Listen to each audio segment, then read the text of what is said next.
Et nous sommes avec Benjamin Glaise. Bonjour Benjamin. Oui. Bonjour Patrick, bonjour Cécile. Ah bah vous avez Benjamin. une voix. Bonne fête. Bah merci Cécile, ouais, merci beaucoup. Ouais, la voix en dit beaucoup. Ouais. Ah bah non, mais la voix en dit beaucoup. On vous a quitté, les auditeurs de Sud Radio, il y a une dizaine de jours, alors que vous aviez la voix qui était prise, hein, il y a 15 jours maintenant. Et vous avez été touché et affecté par le Covid. Dites-nous comment vous vous en êtes rendu compte, alors déjà, dans un premier temps, Benjamin. Au début, en fait, c'était il y a une dizaine de jours, des problèmes respiratoires. En fait, j'étais assez essoufflé quand je montais les escaliers, ce qui était assez surprenant parce que c'était juste 2 étages. Donc j'ai commencé par avoir ça. Je me suis pas inquiété au début et c'est petit à petit, quand j'ai commencé à être essoufflé rien qu'en marchant, où je me suis dit qu'il y a quelque chose qui allait pas. Donc voilà, et j'ai arrêté dans la foulée, j'ai demandé à arrêter justement Sud Radio à ce moment-là parce que même en parlant, en fait, ça devenait compliqué, j'avais du mal à retrouver mon souffle. Oui, et là vous avez commencé à avoir aussi de la fièvre, hein. Alors de la fièvre, là-dessus j'ai eu de la chance parce que c'est resté assez limité, ça dépassait jamais les 38. Mais c'est vrai que quels que soient les symptômes, c'est assez étrange comme maladie parce qu'en fait c'est instable, ça va, ça vient. Les symptômes apparaissent, ils disparaissent, ils reviennent comme ça pendant plusieurs jours. Donc c'est ça qui est aussi assez déstabilisant, quoi. Et ça vous met KO aussi, hein. Oui, ouais, il y a une grosse fatigue. Pas se lever en fait.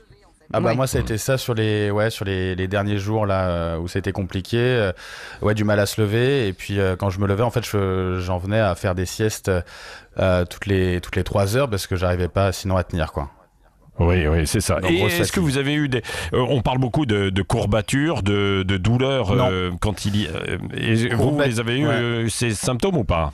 Non, courbatures non, mais mal au ventre, des maux de ventre là-dessus assez important.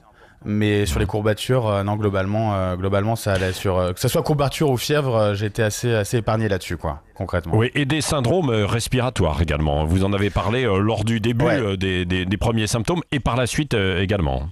Bah c'est ça, et c'est ce qui m'a le plus inquiété parce qu'au bout d'une semaine après l'apparition des premiers symptômes, en fait, j'ai eu une première crise, donc avec des brûlures pulmonaires assez importantes et puis des essoufflements un peu plus forts que d'habitude. Donc j'ai appelé les urgences à ce moment-là.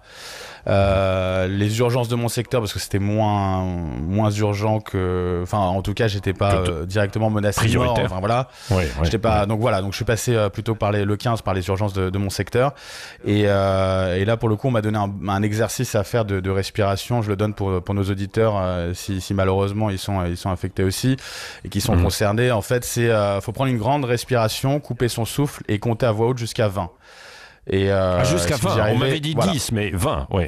Faut savoir compter, c'est ça le problème. 20. 20. J'avoue que j'ai eu un peu les mal au début, mais sinon ça allait. 20, mais 20, c'est important, 20 à voix haute, hein. C'est pas un décompte en tête, quoi, à voix haute. Non, c'est à voix haute. Et si on réussit à aller jusqu'à 20, c'est qu'on n'est pas atteint par ce syndrome respiratoire du Covid qui vient toucher donc directement les poumons, quoi. En tout cas, c'est qu'il n'y a pas d'urgence.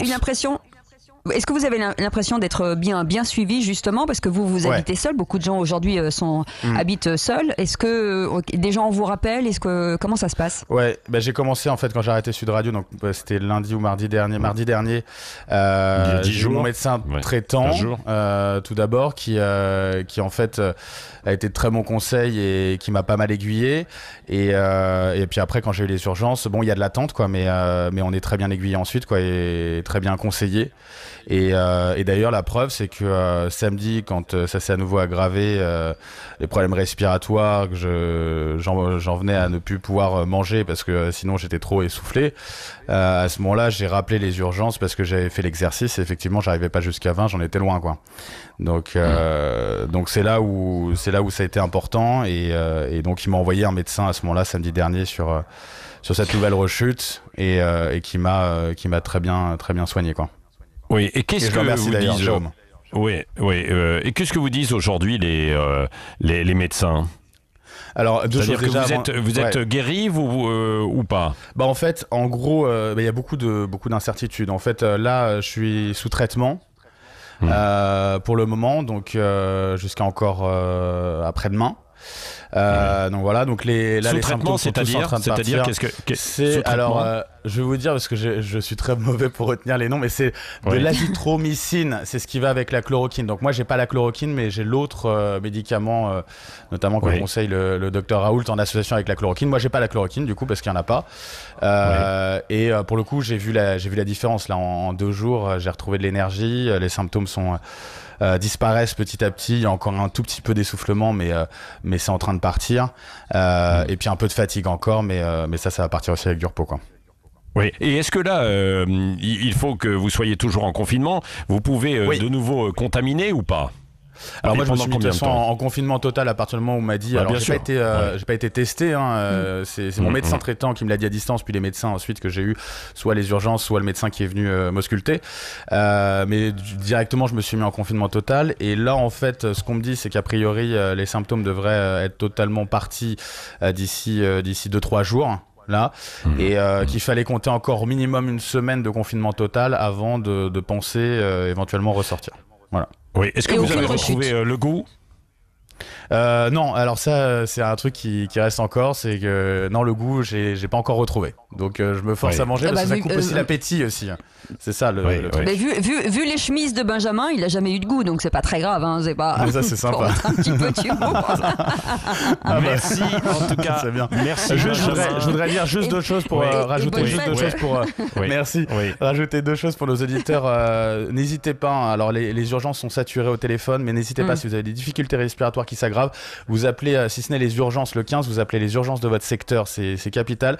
Et puis tous les médecins m'ont dit effectivement que, et c'est ce que j'ai vécu, que quand il y a des problèmes respiratoires, il y a un risque de rechute 7 jours après l'apparition des premiers symptômes.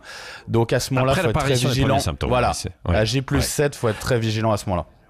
Oui. Et merci à Sud Radio pour le soutien. Je rappelle toujours ce petit truc aussi, si vous êtes pas bien, vous pouvez mettre quelque chose de rouge à votre fenêtre, et ça permet aux gens d'être alertés, ou de mettre un petit papier sur votre porte si vous habitez en immeuble, pour que les voisins sachent que toutefois vous avez un problème et que vous avez besoin qu'on vous aide d'une manière ou d'une autre. Oui, absolument. Voilà, merci Benjamin. Merci à vous.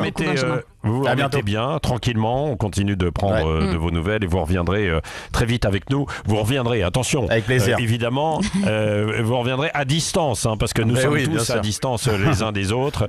Confinement oblige, comme tous les auditeurs. On travaille, on continue, mais on est organisé pour éviter qu'il y ait trop de contacts. Et il y a quand même des techniciens comme Richard, qui sont aux manettes, le standard. Il y a des missions qu'on effectue dans les studios, et puis d'autres à distance, pour éviter cette promiscuité, cette proximité entre nous, et d'éviter de se contaminer, pour mettre fin évidemment à la propagation du virus.